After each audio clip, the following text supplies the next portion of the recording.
9/11/22. Don Williams, great writer for the Lubbock Avalanche Journal, has been covering Texas Tech in the days of the Big 12, or heck, everything, whatever it's called these days, joins us. So, Don, you had a chance to get some comments from Kirby Hocutt, the Texas Tech AD, about Max Olson and the report over the weekend about the alliance of three other Power 5 conferences. Can you kind of summarize, as you're on your way to practice, really what Kirby may have said? Well, I asked him, was it disconcerting to read that report that the Big 12 being excluded from conversations involving the Pac-12, Big 10, ACC? Said, is it disconcerting to read that? And he said, of course it is. Of course it is. And then one of his other comments was, something that he's not pleased about, something that you're not happy about.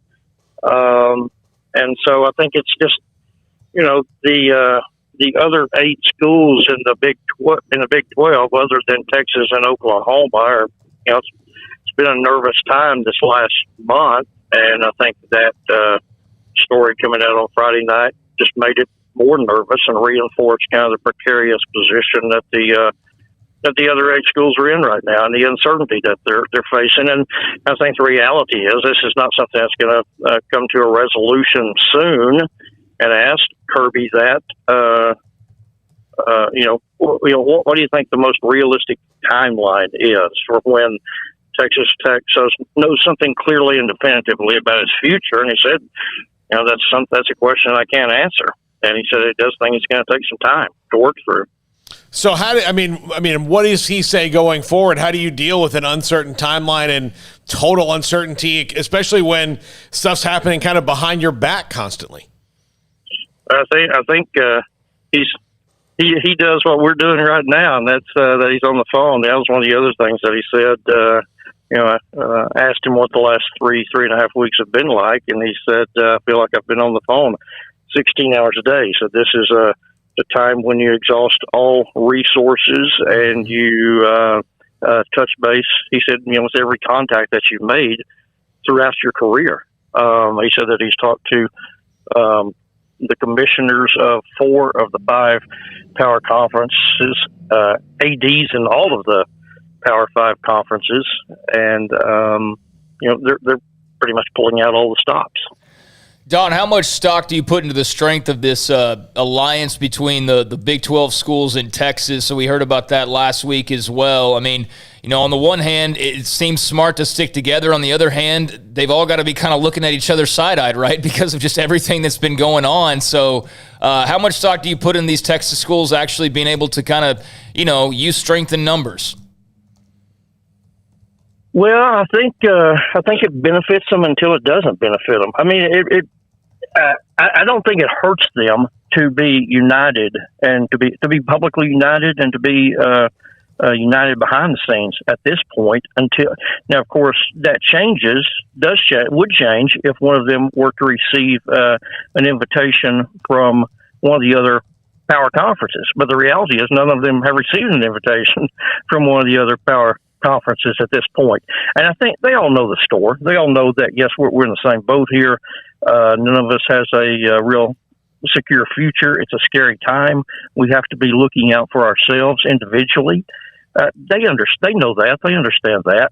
And they know that each of them is talking to all over the country, just like Kirby Hocutt said he's talked to ADs all over the country, and he said, for the Power 5 conference commissioners. But again, and it's been well documented, if there's a financial incentive to them sticking together longer than Texas and Oklahoma stay in the conference, because they do that, then they get split up, 150, 160 million. Mm-hmm. Beyond that, the Big 12 still owns the revenue, still owns the TV rights to Texas and Oklahoma games through 2025, regardless if they go to the SEC. If Texas plays Georgia in 2024, that is a Big 12 property. If Oklahoma plays LSU in 2023, that's Big 12 property. So that's more money coming to these schools. So again, I think it doesn't hurt them to be united and and to say we're working together. Because ultimately their best option may be that they may wind up still together after 2025, and they may have to take the I think the least attractive option, which is simply to add schools from the AAC. Don, I know you're on your way to practice. Thanks for your time. Appreciate the update, your conversation with Kirby Hocutt at Tech, and also the possibility of an alliance with 3 other Power Fives that does not include the Big 12. Thanks for your time. Appreciate it. You bet. Take care, David. Don Williams jumped on us. He was on his way to practice, driving to the football stadium as Texas Tech goes through their fall workout. I mean, I know it's a dumb question, but I have to ask, and that whole, that alliance thing is, they're tight until somebody else gets a call. So it's so flimsy. Like, that whole thing is just waiting on a gust of wind to blow it away, because it's true. Like, you can all say the right things right now. Texas and Oklahoma were actually in meetings while planning their SEC exit, saying all the right things to the Big 12 too. And look where that got everybody.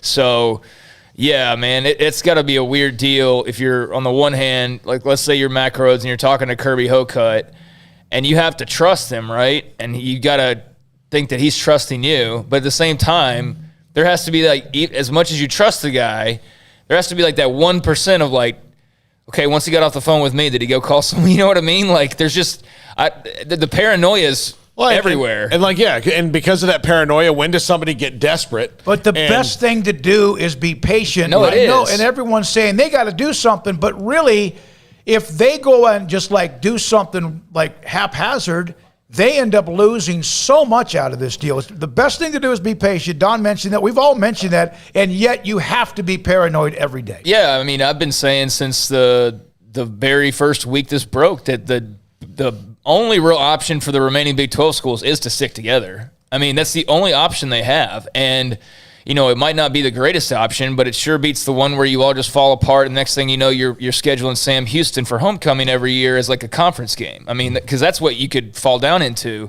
But yeah, I mean, there's a lot of paranoia running wild, but Don mentioned it there. That money is not a joke.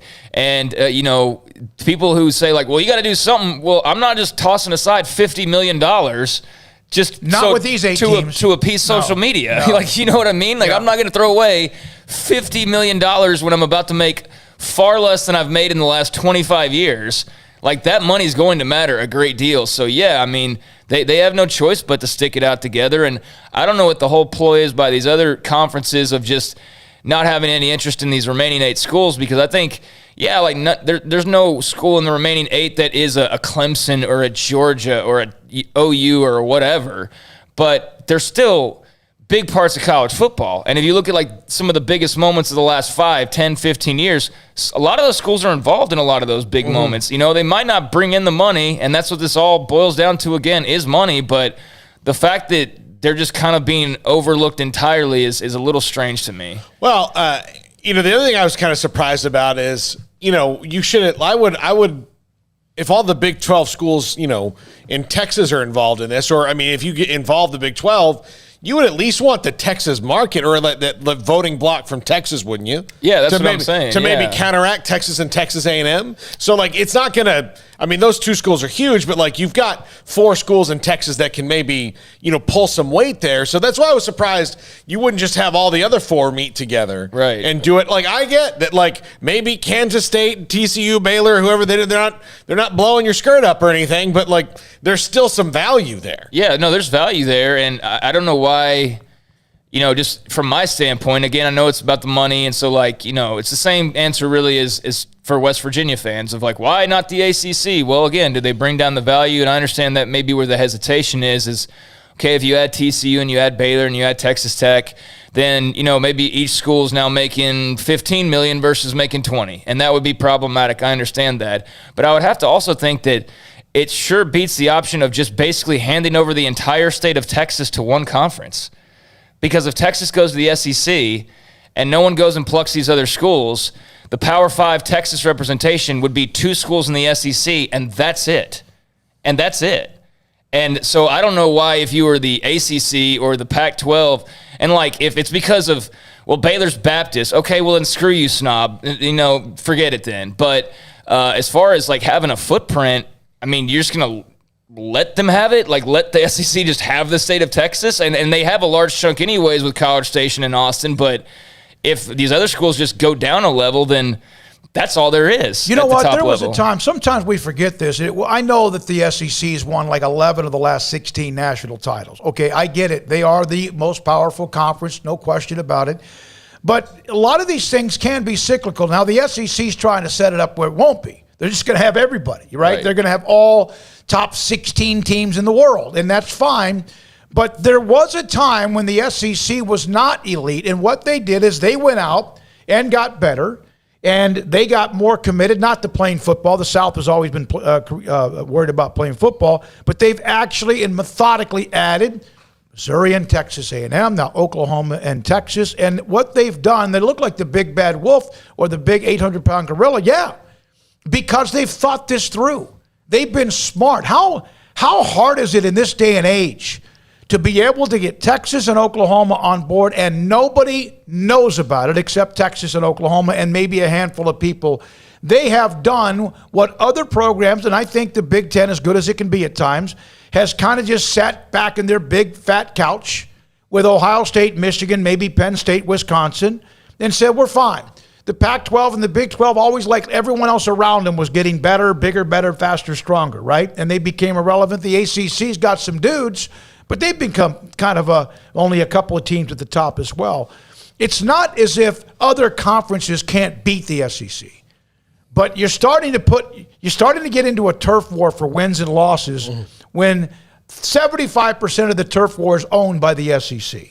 And, and they've got a machine behind them that's been helping create that perception for the last 20 years. And this is not a knock on the SEC. This is just factual. They've had the ESPN machine pumping them up since basically the year 2000 in every way, shape, or form, to where now, if you're a kid who grew up watching college football, and I'm thankful that I didn't, because I'd be full-on indoctrinated. I'd be full-on just like, the SEC is all that matters, because that's basically what you've been fed for like 20 years now. And it's, when they're winning the national title basically every single year, except for the rare occasion where like Ohio State or Clemson jumps up, it's hard to disprove that. But yeah, ESPN's been pumping that machine for a couple decades now, and I don't know how it's ever going to slow down from what it is now. I mean, it's been so well executed and so incredibly well thought out, like you're saying, in terms of just going and plucking the right teams that are big brands and doing it very calculated. And yeah, I mean, I don't know how the momentum ever slows down for them,